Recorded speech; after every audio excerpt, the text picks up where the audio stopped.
Avec Minispot, j'apprends tellement de choses. Avec Minispot, j'apprends tellement de choses. J'espère que mon Seigneur sera satisfait de moi. J'espère que mon Seigneur sera satisfait de moi. Alhamdulillah, Alhamdulillah, Alhamdulillah, Alhamdulillah. Que l'islam et mon iman soient de plus en plus forts afin d'être auprès d'Allah. Voici le véritable trésor. Assalamu alaikum les enfants. Aujourd'hui, Inch'Allah, nous allons parler de la véritable force. C'est l'histoire de Ismaïl qui était un enfant très turbulent et impatient. Quand il jouait avec ses camarades, il se mettait immédiatement en colère et commençait à leur crier dessus. Ainsi, suite à des disputes inutiles, il se fâchait contre bon nombre de ses amis. Par la suite, il regrettait toujours et essayait de se réconcilier avec eux en leur présentant des excuses. Un jour, lors d'un match, il voulait que son meilleur ami, Hassan, lui passe le ballon. Toutefois, celui-ci ne lui passa pas le ballon et en essayant d'aller marquer lui-même, il manqua son tir. Cette circonstance fut pour Ismaïl une occasion de bagarre. L'enthousiasme du jeu et l'occasion de but qu'il manqua le poussa à dire des propos vexants à son ami.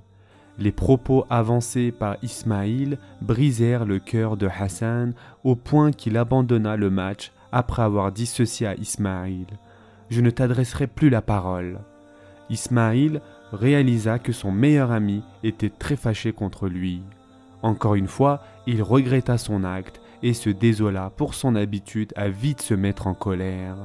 Et bien qu'il essaya par tous les moyens de se réconcilier avec Hassan, il ne parvint pas. De retour à la maison, alors qu'il était assis, tout triste, son grand-père se rendit auprès de lui. Ce dernier était un homme similaire à un héros de conte. Il trouvait toujours la solution à tout problème qui lui était expliqué. Lorsqu'il vit son petit-fils tout attristé, il lui demanda avec curiosité: « Qu'est-ce qui ne va pas, mon petit enfant?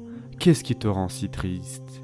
Ismaïl lui expliqua alors ce qui s'était passé entre lui et Hassan.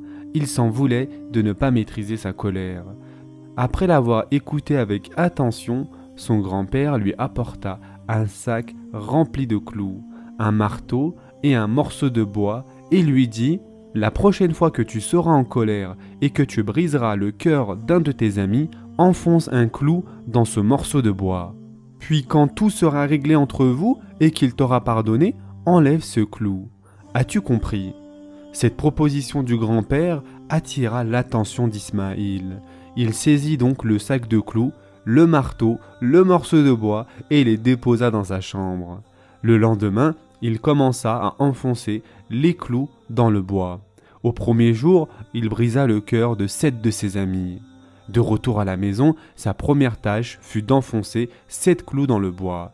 Lorsqu'il enfonçait ces trous, il se tapa à plusieurs reprises avec le marteau et comprit, en ressentant la douleur, le sens de cette tâche. Suite à cet accident, il se rappela de ses amis à qui il avait brisé le cœur. Le deuxième jour, il fit l'effort de se contrôler beaucoup plus. Il présenta des excuses à 4 de ses amis sur les 7 dont il brisa le cœur la veille. Mais encore une fois, indépendamment de sa volonté, il offensa à nouveau 5 personnes.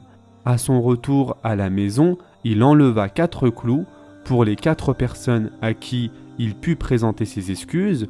Au même moment, il enfonça encore 5 clous pour les 5 amis offensés. Il procéda ainsi durant 2 semaines. À la fin de la 2e semaine, il retourna à la maison sans avoir offensé personne, et jusqu'à ce jour, il put se faire excuser et pardonner auprès de tous ses amis dont il brisa le cœur. C'est donc avec joie qu'il se rendit auprès de son grand-père avec le morceau de bois en disant: « Regarde grand-père, aujourd'hui je n'ai enfoncé aucun clou dans le bois. Désormais, je parviens à me maîtriser en état de colère. De plus, j'ai même enlevé tous les clous que j'avais auparavant enfoncés dans le bois, car j'ai pu me faire pardonner par tout ce que j'ai offensé. » Le grand-père, admiratif pour son petit-fils, lui dit avec satisfaction « Félicitations Ismaïl, c'était la première leçon que tu étais censé apprendre. À présent, passons à la deuxième. Regarde maintenant le morceau de bois et dis-moi ce que tu vois. » Ismaïl lui dit « Aucun clou n'est enfoncé dans le bois, grand-père. » Le grand-père répliqua « Effectivement, il n'y a aucun clou dans le bois, mais as-tu vu que le bois est troué de partout à cause des clous qui ont été enfoncés ?» Ismaïl demanda « Que veux-tu dire, grand-père » Le grand-père expliqua « Si on enfonce un clou dans un bois et qu'on l'enlève par la suite, le bois n'aura plus son aspect initial. Nos aînés le disaient ainsi, les clous peuvent être enlevés, mais les trous demeureront. Mon cher petit-fils, nommez jamais cela de l'esprit. Tu peux te faire pardonner par les gens en leur présentant des excuses, mais après avoir brisé un cœur, cela laissera obligatoirement des cicatrices. En effet, la plaie causée par l'épée peut guérir, toutefois, celle causée par la langue est incurable. Désormais, tu devras te maîtriser en état de colère. Tu n'offenseras et ne briseras le cœur de personne. As-tu bien saisi la leçon maintenant ? Et en effet, les chers enfants, notre prophète bien-aimé, sallallahu alayhi wa sallam, a dit « Le fort n'est pas celui qui terrasse les autres dans le combat, mais plutôt celui qui sait se maîtriser dans la colère. » Et ce hadith a été rapporté par Bukhari. Ce sera tout pour aujourd'hui. N'oubliez pas de vous abonner et d'activer les notifications afin de ne rien rater.